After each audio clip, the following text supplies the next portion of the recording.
today in Rich in Relationship. We're going to talk about reset strategies for technology for marriages and for families. Use screens to build you up. Use AI to figure out how to use screens intentionally. Go to chat or Replica or whatever you're using and have a conversation about, hey, I really want to use screens constructively. Would you help me? Welcome to another episode of Rich in Relationship. I'm your host, Rich Heller, and today we're talking about how to make allies out of screens and technology for your marriage and your family. And why this is kind of like how to recontextualize screens. We've been talking about screens for the last few weeks. We've been talking about all the things that happen with screens, all the ways we use them that are detrimental. This is where you get to turn the corner on screens for yourself, your marriage, and your family. And I want to be really clear. It all starts with me. If it's going to be, it's up to me. Be the change you want to see and all that good stuff. And then it's us. How are we going to alter our behavior so that we build us up more? And then it's the big we. How are we, you, my partner, and our kids all going to move forward together? Here's the core concept for everyone regarding screens and technology. This includes AI, robots, whatever you can think of. We're all afraid that it's going to turn on us or replace us, but here's the deal. We made technology to enhance whatever it is we are putting out. That's why a spear can become a plowshare, right? A weapon can be a tool. It's our intention for it that matters. So I want you to start thinking about screens and phones and technology in general as ways to enhance your intention in life. The question is, what's your intention? What we've been talking about in the last episode, we talked about how our intention to get a little time for ourselves is what's taking away from our children when we slap them in front of screens all the time. We talked about how in our marriage, when we're uncomfortable in our marriage and we don't want to talk about it, maybe we work and put screens between us and our partner. We've talked about all the different ways that screens can impact us based on what we consume and what it does to our unconscious mind when we consume violence, when we consume sexual content on a mass scale, not on a small scale. We've covered all that territory. And where I want you to go with this is, what is your purpose? Why are you here? Or that sounds huge. Why are we here? Oh my God, right? Let's simplify that. Screens and technology aside, what lights you up? What do I mean by lights you up? Lights you up positively, all right? I will give you an example. For me, all right, I like building things. When I conceive of something and build it and execute it, it lights me up. This podcast series was conceived of, structured, and built, and now that I'm approaching the end of it, I'm lit. Can you tell? What lights you up? What are the things that you do creatively that light you up? Next, once you're clear about what lights you up as an individual, what lights you up in your marriage besides sex, right? We all love sex, but what lights you up in your marriage? What do you love to do together that you just afterwards you just feel lit, right? You're like, oh my God, I'm so glad I'm married to this person. For some of you, it's cooking together. For some of you, it's hiking. For some of you, it's traveling together. Whatever it is. Get clear about that. What lights you up as a family? What lights you up at work? What lights you up? Now, I want you to take technology and reframe it in terms of what lights you up. First, you need to look at all the ways you're using it. Second, you need to think about, how do I reframe this so that it lights me up? And for some of you, you may have to do a digital detox, because a lot of what's happening on technology, as we identified in the earlier episodes, is very addictive. It's easy for us to develop an unconscious addiction to the dopamine hits we get from social media, watching certain content, scrolling through our email, etc. So you've kind of got two choices here. You can live in a world where you and your family are scrolling on your devices all the time. Instead of playing, the kids are on screens. Instead of talking, you and your wife are at dinner going through phones. It's kind of the equivalent of living in an opium den, and screens are your opium. You can live in this world of individual, marital, and family addiction, Or you can cut yourself off. Maybe you don't want to go cold turkey. Maybe you do. And reframe the purpose of screens and technology in your life. Imagine a life where your technology serves you. Imagine a life where you're using screens to advance the things that light you up, where family dinners are full of laughter, date nights feel connected, and you wake up feeling refreshed instead of doom scrolling before bed and waking up having slept badly and worried the next day. So the reason why a digital detox is probably necessary for most of the people who are listening to the sound of my voice right now, and I'm going to tell you I've done this, right? So you're not alone. I recently did a digital detox. The reason why it's so necessary is that if we just try cutting back alone, within a few days or hours, you're pulled back in. It's highly addictive. If you've ever smoked cigarettes, most people need to go cold turkey from cigarettes. Maybe they need to replace the nicotine with a patch or something like that.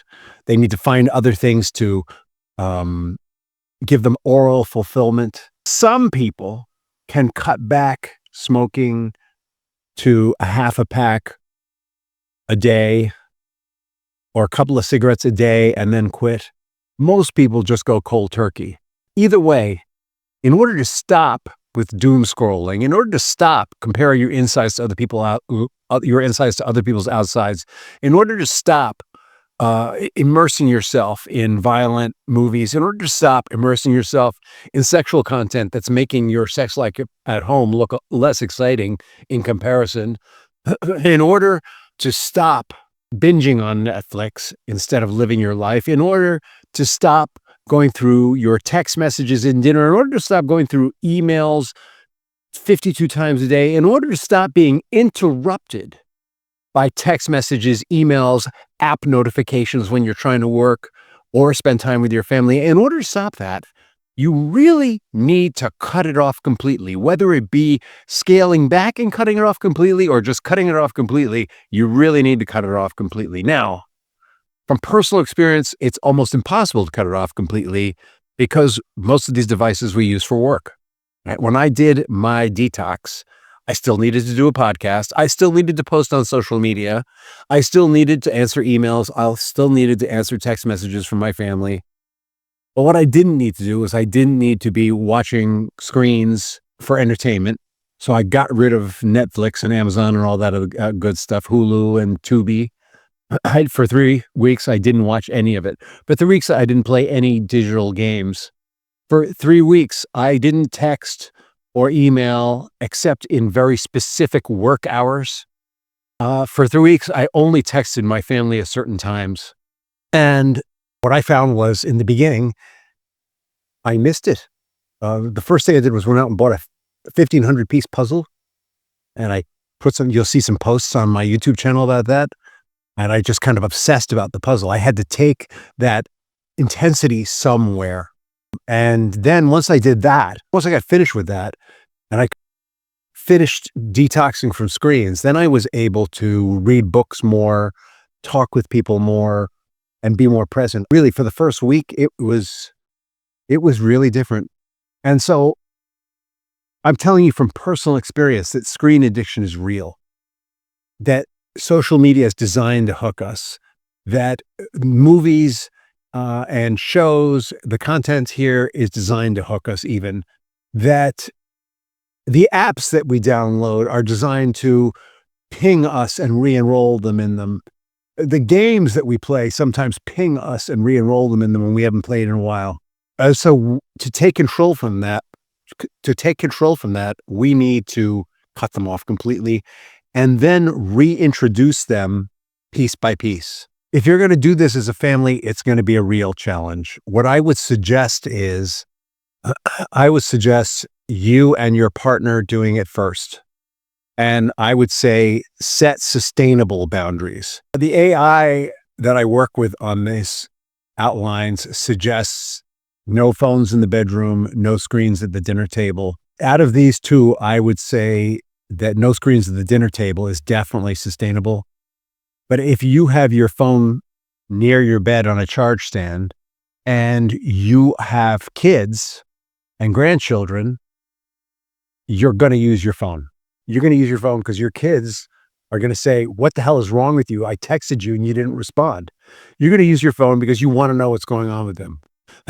Instead, what I would designate is no screens, no screens, not phones, no texting, not phones, no email, not phones, 2 hours before you go to sleep, because the studies show that you have better REM cycle and more deep sleep when you do this. And that's vital to restoring your physical and emotional health, is having a long REM cycle and long deep sleep. So I would say structure it around that. You could talk on the phone. I call my mom, before I go to sleep at night sometimes, or I call my kids, or, connecting with family, but don't be calling people at work. Have it be very personal.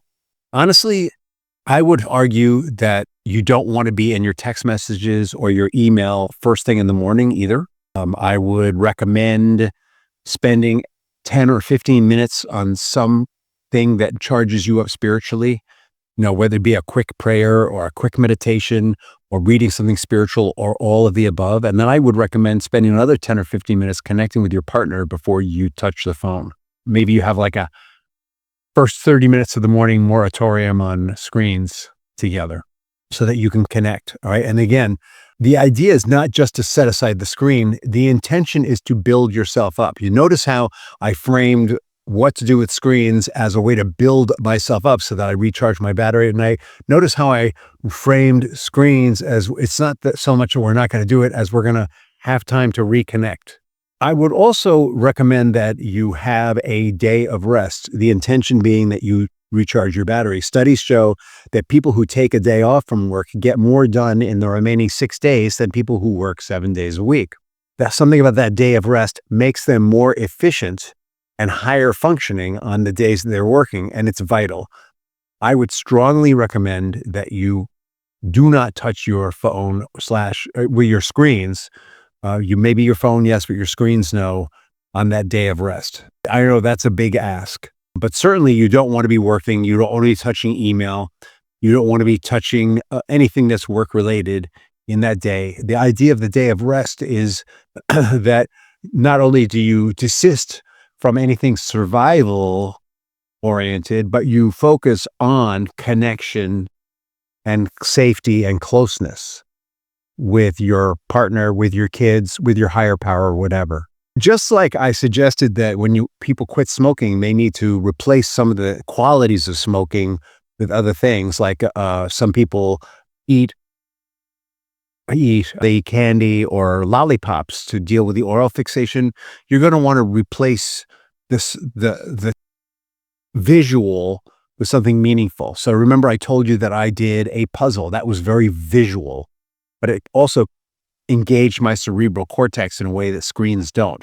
So I gave myself the need, instead of watching a show or texting or emailing or doom scrolling or playing a game, I did this puzzle, not crossword puzzle, this puzzle, and that was visual. But in addition to being visual, it challenged my cerebral cortex and it was engaging. Something like that. Maybe you want to have game nights. Maybe you want to walk together. Maybe you want to cook together. You want to not just move away from screens, but move towards building family. Think about the things that light your kids up. Do those things with them. Think about the things that light you up. Do them with your partner. You want to bring in more of what lights you up. And when you use screens, you want to use them to support those things. You want to use technology intentionally. If you are a golfer and you're having trouble with your short game, Google, how do I improve my short game? Watch 1,000 videos on it. Then go out with your club and practice what they recommend with your club, right? And see if you're getting it or not. Take the video, hit some chip shots.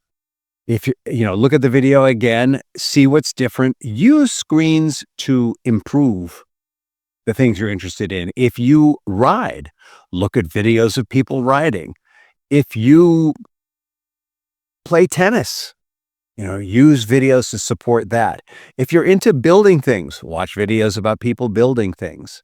Use screens to build you up. Use AI to figure out how to use screens intentionally. Go to chat or a replica or whatever you're using and have a conversation about, hey, I really want to use screens constructively. Would you help me with this? That is a way to use AI constructively.